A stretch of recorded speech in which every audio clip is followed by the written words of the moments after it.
Bonjour à toutes et à tous. J'espère que vous m'entendez bien.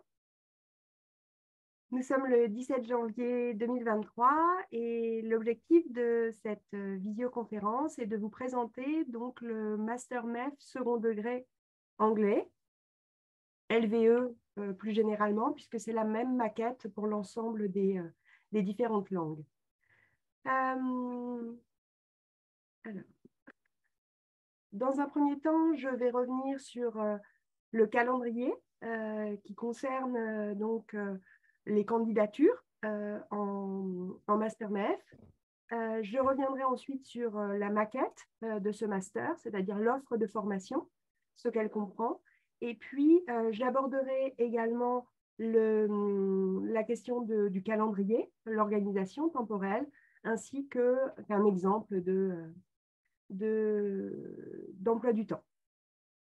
Je fais entrer les dernières personnes dans la salle Zoom.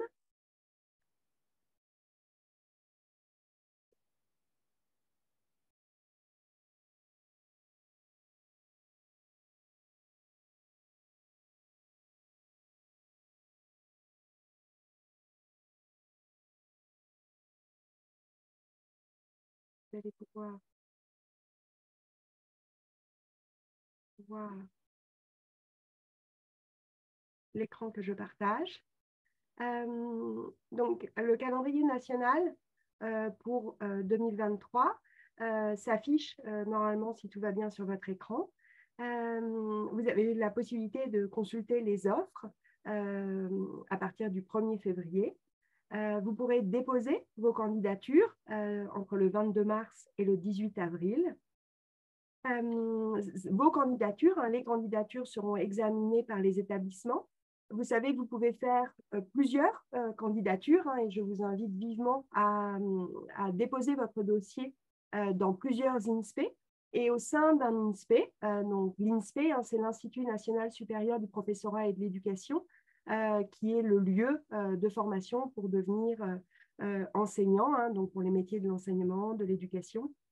Et vous pouvez vous inscrire pour un Master MEF premier degré pour devenir professeur des écoles, pour un Master MEF second degré, celui dont je vais plus particulièrement parler ce soir, avec les différents parcours pour devenir enseignant en collège et en lycée, donc sciences de la vie et de la terre, physique, chimie, histoire, géographie, lettres, etc.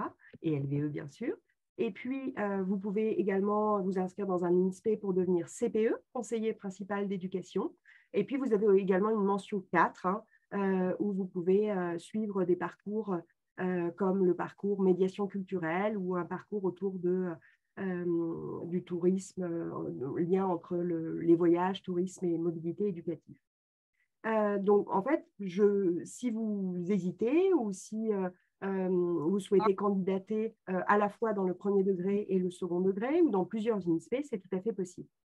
Entre le 23 juin et le 21 juillet, vous recevrez donc des propositions d'admission en sachant que vous pouvez être donc sur liste principale, sur liste complémentaire ou votre candidature peut être refusée, soit parce qu'elle ne correspond pas du tout aux critères de sélection, soit parce qu'il manque des éléments. Donc, faites bien attention, évidemment, à constituer vos dossiers de la manière la plus rigoureuse possible. Voilà pour ce premier élément. Je vais maintenant vous présenter la maquette de formation. Cette maquette, je vais partager à nouveau mon écran. Cette maquette de formation, elle est structurée en 4 semestres, puisque le master s'effectue sur 2 ans et que chaque année, vous avez 2 semestres, même si désormais, il n'y a pas de jury à la fin du premier semestre, puisqu'on est sur des jurys à l'année avec un fonctionnement en contrôle continu. Et cette maquette s'articule à une approche par compétences qui fait que lorsque vous obtiendrez votre master, si tout va bien, vous vous verrez délivrer un certificat de compétences vous permettant d'attester des différentes compétences construites au sein de ce master. même si en parallèle, dans certains parcours, hein, vous continuerez à être évalué par notes, notamment parce que le master vous permet de vous préparer au concours. Le master LVE vous permet de vous préparer au CAPES, hein, d'anglais, d'allemand, d'espagnol, d'italien, etc. Et vous serez noté, évidemment, pour les épreuves du CAPES. Et donc, lors des modules de master, hein, on vous permet de vous situer aussi par rapport à un système de notation. Alors, cette maquette que vous voyez s'afficher à l'écran, elle est donc structurée en 4 semestres. Et au sein de chaque semestre, vous avez donc une structuration en UE, et c'est la même structuration au fil des semestres. C'est-à-dire que vous avez les mêmes UE au sein de chaque semestre. L'UE 1, elle tourne autour du pôle savoir, hein, c'est ce qu'on appelle les domaines d'intervention, discipline et didactique, et vous allez retrouver donc des EC, enseignement constitutif, hein. Les UE, ce sont des unités d'enseignement, hein, et au sein des UE, vous allez trouver des enseignements constitutifs, et on va vous aider à consolider vos savoirs en civilisation, en littérature, en linguistique, en phonologie, c'est-à-dire tous les savoirs qui doivent être maîtrisés pour ensuite pouvoir les enseigner. Et pour pouvoir enseigner ces savoirs, on travaille autour des enjeux didactiques, hein, c'est le deuxième EC que vous voyez ici à la deuxième ligne, didactique des langues et des cultures. C'est-à-dire qu'on va voir comment on utilise un texte littéraire en classe, quelles sont les consignes qu'on peut donner à des élèves, comment on didactise la phonologie, tous ces enjeux, on pourra les voir donc ensemble. L'UE 2, elle tourne davantage autour du pôle enseignant et on travaille énormément autour des analyses de l'activité et professionnalité. Donc, on va vous proposer des EC. Quand les EC sont en bleu, comme ceci, ce sont des EC qui sont communs à l'ensemble des étudiants et étudiantes de la mention second degré. Donc, vous pourrez côtoyer hein, des étudiants des différents parcours que j'ai pu évoquer tout à l'heure, physique, chimie, histoire, géographie, lettres, EPS, etc. L'UE 3 est davantage centré sur le pôle élève, donc les apprentissages. Donc là, par exemple, cet EC qui est commun à l'ensemble des étudiants et étudiantes, s'intéresse davantage au versant psychologique, hein, à la psychologie donc excusez-moi, je branche en ordinateur. Donc, on s'intéresse aux apprentissages des adolescents et surtout donc, à la psychologie, hein, à la dimension psychologique, hein, puisque vous savez hein, qu'il y a une prise en compte de l'enfant, de l'adolescent qui n'est pas la même à l'école primaire, au collège, au lycée, par exemple. L'UE 4, elle, s'articule à ce qu'on appelle la formation à et par la recherche, c'est-à-dire qu'au sein de cette UE, on va vous initier à la recherche en éducation notamment hein, et en didactique, en l'occurrence en anglais, vous serez amené à construire, on vous accompagnera hein, tout au long des semestres, hein, à construire un mémoire de recherche en didactique, donc des langues et des cultures. Et puis en parallèle, on vous invitera à assister à des manifestations scientifiques, à des colloques, à des journées d'études qui pourront être en lien avec votre mémoire, mais aussi avec vos centres d'intérêt, le cinéma par exemple, la littérature ou autre. Donc pour celles et ceux qui sont en train de nous rejoindre, j'ai présenté dans un premier temps le calendrier d'inscription au master MEF sur le plan national et donc qui concerne l'inscription, enfin les dossiers de candidature pour l'INSPE de Caen. Et je suis maintenant en train de présenter la maquette de formation du master MEF LVE et donc master MEF anglais. J'ai présenté les différentes UE autour des savoirs hein, disciplinaires et didactiques, autour du pôle enseignant, autour du pôle élève, et j'évoquais à l'instant donc l'UE 4, qui est l'UE recherche, au sein de laquelle vous construirez un mémoire de recherche en didactique des langues et des cultures à partir d'une question professionnelle et à partir de données que vous recueillerez sur le terrain. Ce qui m'amène à l'UE 5, qui est lié au stage Il faut savoir que les stages sont très importants désormais au sein des INSPE depuis la réforme qui a été mise en place donc, il y a 1 an. Vous êtes en stage 4 semaines au premier semestre, autour des vacances de la Toussaint, du lundi au vendredi sur 4 semaines complètes. Et puis, à partir de janvier de l'année de M1 jusqu'au mois de janvier de l'année de M2, sur une année complète, vous êtes en stage le jeudi et le vendredi, toutes les semaines. Donc, vous allez très souvent en établissement et vous changez d'établissement entre le premier semestre, le deuxième semestre et le troisième semestre, ce qui vous permet de voir des contextes différents, mais ce qui vous permet également de voir plusieurs niveaux, collège, lycée, on essaie d'alterner. Lors de ces stages, qui sont d'abord des stages d'observation et de pratique accompagnée, vous pouvez être amené peu à peu à prendre en main des phases d'activité, des classes, des séances, voire même à construire et mettre en œuvre des séquences, puisque vous allez avoir le temps pour vous former tout au long de ces semestres, puisqu'il faut savoir que le concours, le CAPES, se passe désormais l'année de M2, au deuxième semestre de l'année de M2, mars généralement pour les écrits et juin, juillet pour les oraux, et que si vous avez votre master et votre concours, alors à l'issue d'un master MEF, vous êtes à plein temps, c'est-à-dire que vous travaillez 18 heures en établissement, comme n'importe quel enseignant, avec quelques modules de formation à l'INSPE qui vous permettent quand même de travailler certains aspects que vous n'auriez pas travaillé au cours de votre formation parce que justement vous n'étiez pas en responsabilité. Si vous veniez d'un autre master, comme un master recherche, alors dans ce cas, vous seriez à mi-temps à l'issue de votre master et du concours pour justement pouvoir bénéficier des modules de formation qui sont proposés au sein du master MEF, notamment des modules de formation en didactique, par exemple. Au sein même du master, donc le premier semestre, vous faites tous 4 semaines d'observation et de pratique accompagnée. Et il faut savoir qu'à partir de janvier de l'année de M1 jusqu'à janvier de l'année de M2, vous avez la possibilité de candidater pour être contractuel alternant, c'est-à-dire que le jeudi et le vendredi, comme je vous l'expliquais, vous n'êtes pas en stage d'observation et de pratique accompagnée dans un établissement, vous êtes en responsabilité au sein même du master, ce qui fait que vous avez généralement 2 classes, 2 classes de seconde par exemple, que vous voyez le jeudi et le vendredi chaque semaine. Donc, ça veut dire préparer les cours, ça veut dire assumer les réunions parents-professeurs, etc. Donc, il faut avoir conscience de la responsabilité que ça peut représenter, mais ça vous permet de véritablement faire l'expérience du métier.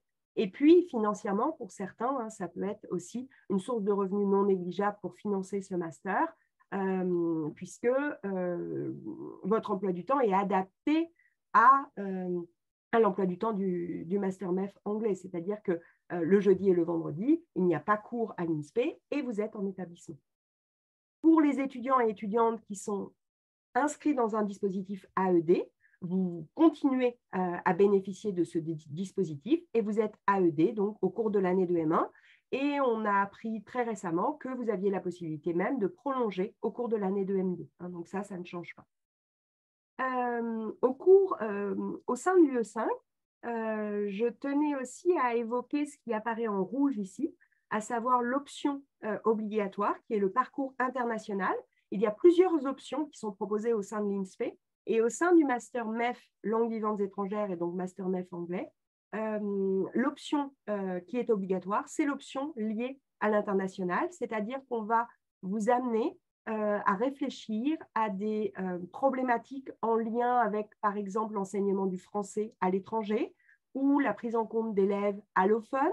On va vous proposer la possibilité de passer ce qu'on appelle le CAPEFE, certificat d'aptitude pour enseigner le français à l'étranger, qui est en lien notamment avec une option FLE, si par hasard vous aviez suivi une option en didactique du FLE, c'est-à-dire français langue étrangère.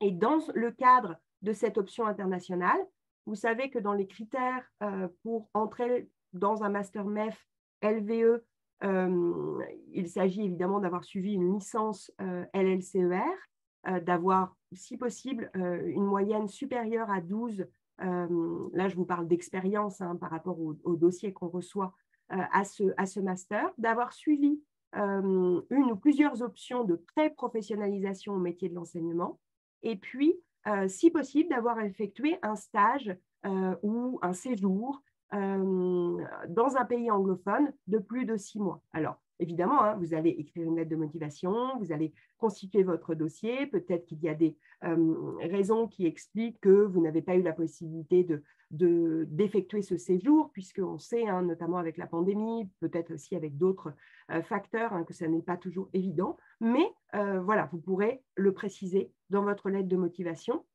Et voilà, moi, ce que je trouve important, c'est que vous ayez conscience des critères qui peuvent expliquer pourquoi vous êtes en liste complémentaire et pas en liste principale, mais essayez de nourrir votre lettre de motivation d'autant de détails que possible, en lien avec justement votre vocation, avec des expériences antérieures ou avec des explications ou des projets qui pourraient être à l'avenir. Vous souhaitez partir comme assistant, par exemple, entre l'année de M1 et l'année de M2. Vous n'avez pas été retenu précédemment, mais vous avez postulé, etc. Et dans le cadre de l'option internationale, si vous n'avez pas eu l'occasion de partir à l'étranger, dans un contexte éducatif à l'étranger qui vous permettrait d'utiliser la langue anglaise, on va vous inscrire à un stage de 15 jours minimum, mais ça peut être beaucoup plus long, avec une bourse qui vous sera attribuée pour pouvoir bénéficier d'une mobilité internationale qui est donc obligatoire dans le cadre de cette dimension internationale de l'option. Voilà, donc je ne vais pas présenter l'intégralité de la maquette, puisque, comme je l'indiquais précédemment, chaque semestre est construit autour d'UE similaires. Alors forcément, les contenus évoluent, mais on est bien sur cet enjeu de formation à et par la recherche, de lien et d'articulation avec le stage, de construction des savoirs disciplinaires et des didactiques qui sont essentiels pour les épreuves écrites du concours. Et puis, on vous préparera aussi, évidemment, aux oraux en lien avec la préparation au métier.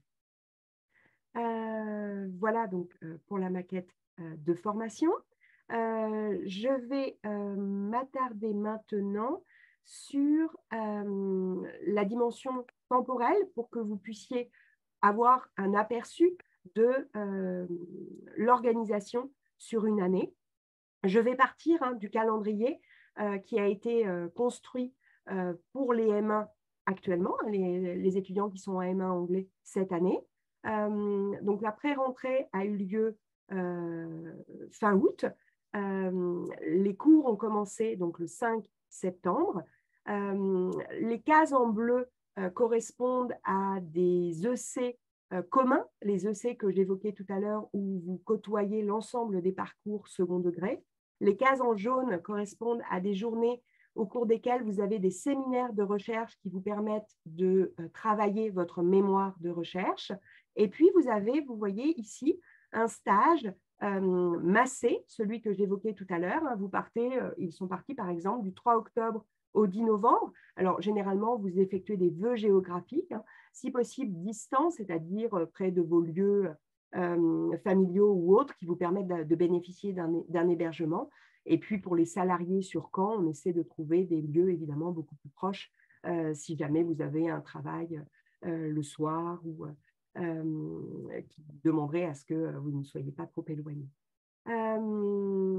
Donc, vous voyez que le semestre continue de se décliner de cette manière-là. Et puis, à partir du deuxième semestre, vous voyez que le stage vous occupe toutes les fins de semaine, tous les jeudis, vendredis. Vous êtes donc en stage en établissement, dans un établissement différent de celui du premier semestre.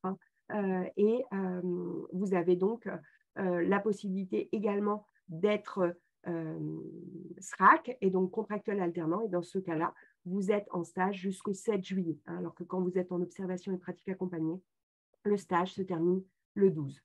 Donc, vous avez au cours de votre année de M1 et de votre année de M2 on va vous inviter à construire un portfolio, donc c'est un outil numérique dans lequel vous allez rendre compte de votre construction professionnalisante et vous présenter ce portfolio à la fin du M1 et à la fin du M2.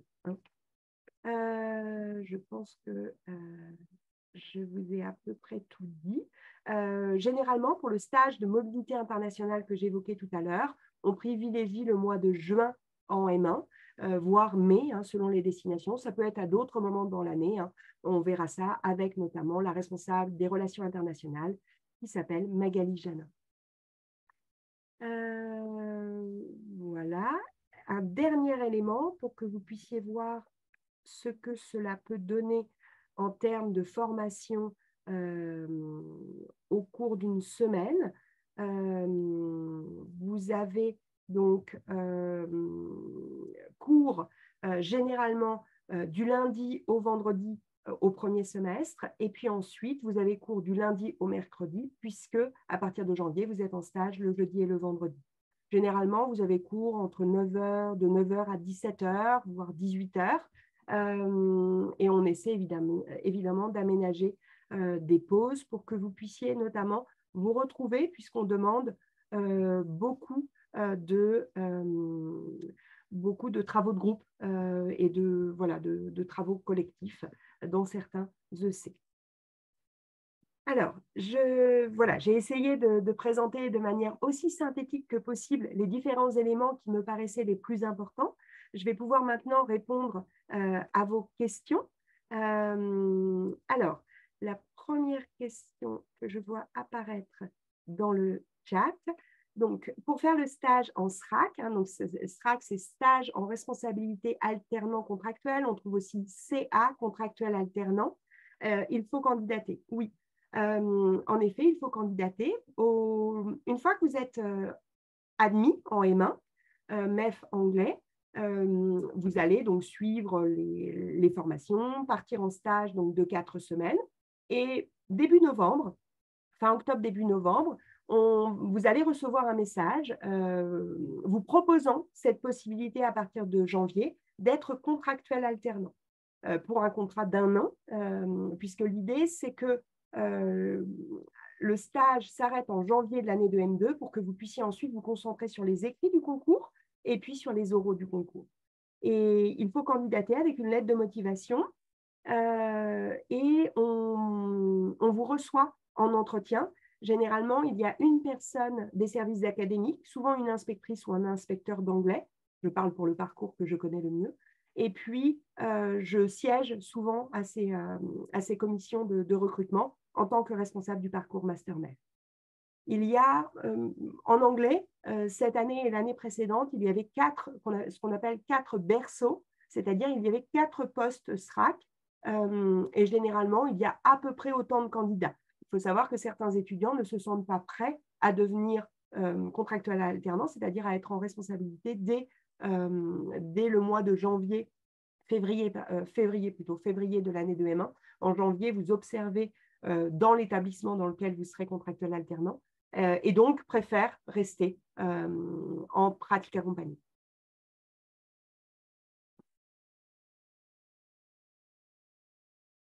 Est-ce qu'il y a d'autres questions? N'hésitez pas, j'ai essayé de garder un petit temps.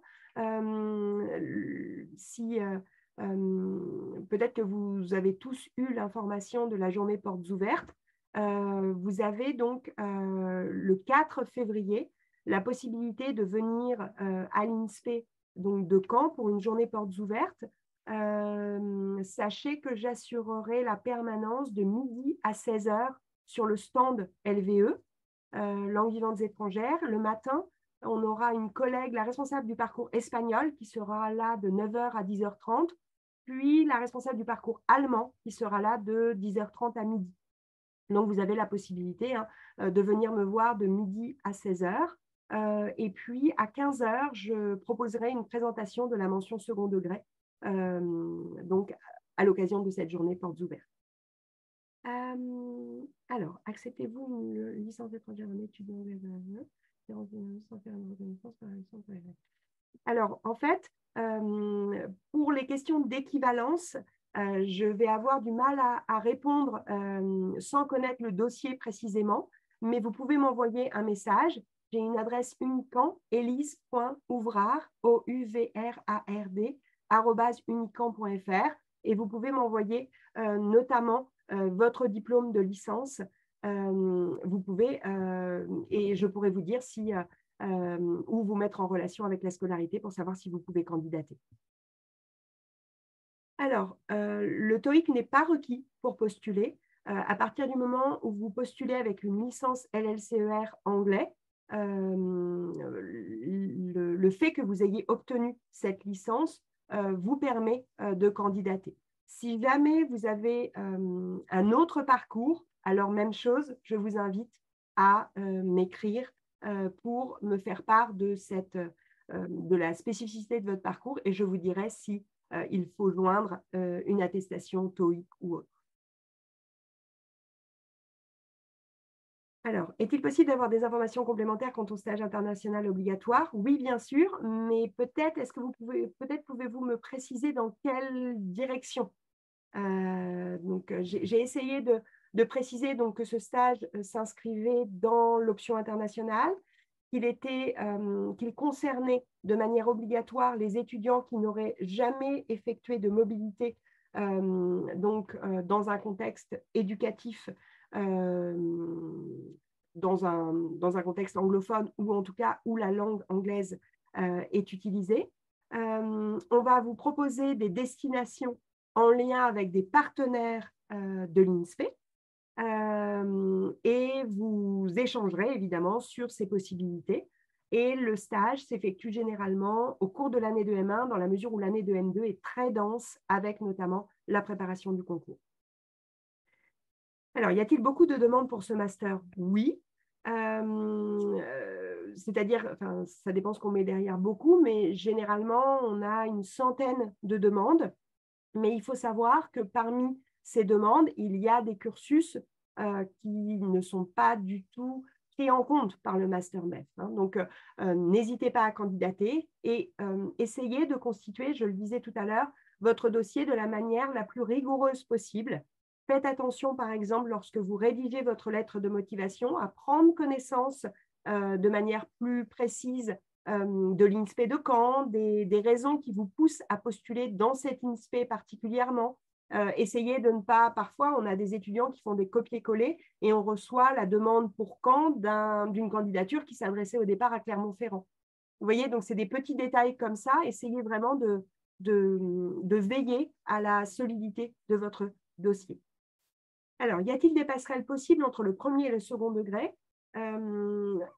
J'ai le cas d'une étudiante qui était dans un premier temps inscrite en Master MEF second degré italien et qui s'est rendu compte finalement que c'était le métier de professeur des écoles qui l'intéressait davantage, et elle a pu passer entre le semestre 1 et le semestre 2 du M1, du second au premier degré. Donc, il y a des possibilités, mais les réorientations sont plus compliquées à l'issue d'une année complète. Donc, oui, vous pouvez. Et puis, si jamais il n'y avait pas de possibilité de passer de l'un à l'autre, vous pourriez solliciter la validation de certains EC ou de certaines UE. Mais peut-être qu'on peut échanger davantage sur votre projet professionnel si vous hésitez entre le premier et le second degré. Donc, les réponses que j'ai pu apporter aux questions concernant le stage international suffisaient, a priori. Alors, si nous devons faire le stage international, nous ne pouvons pas postuler. Alors, pour le stage international, vous avez la possibilité de partir pendant, par exemple, les 2 semaines de vacances d'avril. Donc, il ne faut pas du tout envisager le stage contractuel alternant comme incompatible avec la dimension internationale. D'accord? On a des candidats là, cette année qui sont partis à l'étranger alors qu'il y avait la possibilité d'être SRAC. Il y a aussi la possibilité de partir en janvier. C'est le cas d'une étudiante contractuelle alternante cette année. Donc, c'est compatible. Alors, les lettres de recommandation, si elles sont spécifiquement articulées à la candidature, je pense que cela peut être une bonne idée. Oui.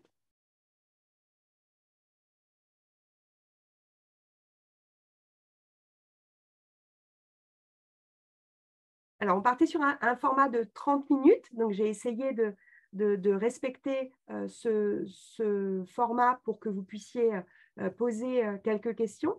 N'hésitez pas, bien sûr, si vous avez d'autres questions. Est-ce qu'il y a des aspects que je n'ai pas abordés et que vous pensiez que je développerai aujourd'hui? Alors, en termes de place, oui, généralement, on part sur 25 places, mais il faut savoir, et c'est pour ça que je tenais à le préciser, si jamais vous êtes sur liste complémentaire, il faut savoir que la liste complémentaire remonte parfois très vite, et donc ne vous inquiétez pas, dans la mesure où les étudiants qui postulent au master MEF postulent parfois en parallèle pour partir comme assistants. Et les étudiants qui sont acceptés comme assistants le savent parfois après avoir déposé le dossier, et donc après. Et donc, nous, quand on leur donne la réponse positive pour le master MEF, ils annulent ou ils demandent à partir en césure, ce qui libère des places. Hein. Donc, voilà, il ne faut vraiment pas… et justement, parfois, on est assez surpris parce que je pense que les étudiants se disaient bah, finalement, je n'aurai pas de place et partent ailleurs, alors que finalement, en remontant la liste complémentaire, ils auraient pu intégrer le master MEF Canet sans aucun souci. Donc, il faut surtout pas vous décourager. Et je dirais que pour celles et ceux qui sont en licence, en L3, je reconnais certains noms dans les spectateurs de ce soir, dans les personnes qui assistent à ce webinaire. Je pense que le plus important, c'est de vous concentrer sur la L3 ou sur ce que vous êtes en train de faire en ce moment, sur votre dossier, bien sûr, mais essayez de ne pas vous laisser gagner par l'inquiétude, même si je comprends qu'elle soit légitime, hein, mais essayez vraiment de vous atteler à votre projet. Alors, je reprends. Si on postule en tant qu'assistant, on a accès. Alors, là, je ne vais pas pouvoir répondre à la question concernant l'assistanat. Je vous invite à vous rapprocher des personnes qui s'occupent justement de ces candidatures en tant qu'assistant. Je sais qu'on peut postuler pour des bourses spécifiques, et notamment des bourses qu'on appelle les bourses talents. Notez-le peut-être au sein de l'INSPE, même si on vous renverra l'information en début d'année.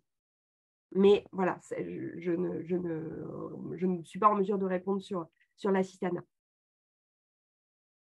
Oui, si vous candidatez, par exemple, pour être assistante, que vous avez été acceptée en MEF M1, le fait que vous me disiez « je suis prise comme assistante » va libérer une place pour l'année, par exemple, prochaine pour un autre étudiant qui serait sur liste complémentaire. Mais quand vous reviendrez, vous serez évidemment prioritaire. Alors, l'enregistrement va être donc transmis à la personne au collègue Grégory Simon qui a organisé les webinaires ce soir. Et donc, vous pourrez retrouver cet enregistrement et le lien par ce biais-là. Si jamais vous ne parveniez pas à le retrouver, n'hésitez pas à me solliciter et je vous enverrai cette vidéo.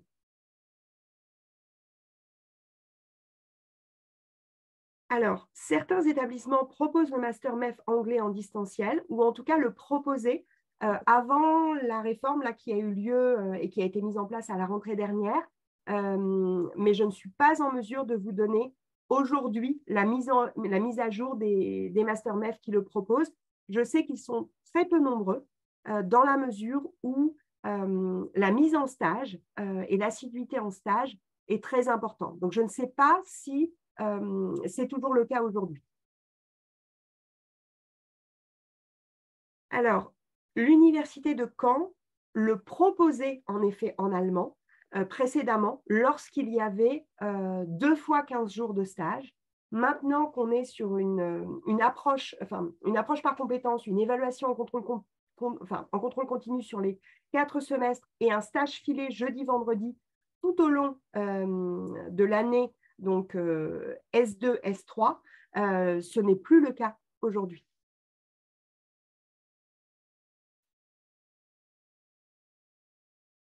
Je crois, alors n'hésitez pas à me dire hein, si j'ai oublié des questions. Je pense avoir pris en compte l'intégralité des questions qui apparaissaient dans le chat. Je vais donc mettre un terme à cette visioconférence. Je vous remercie donc d'avoir suivi cette intervention. Je vous dis à bientôt pour les étudiants et les étudiantes que je vois régulièrement en L3 et puis aux portes ouvertes peut-être ou par mail hein, pour les étudiants qui seraient plus distants et qui nous rejoindraient un petit peu plus tard. Bonne soirée à toutes et à tous. Au revoir.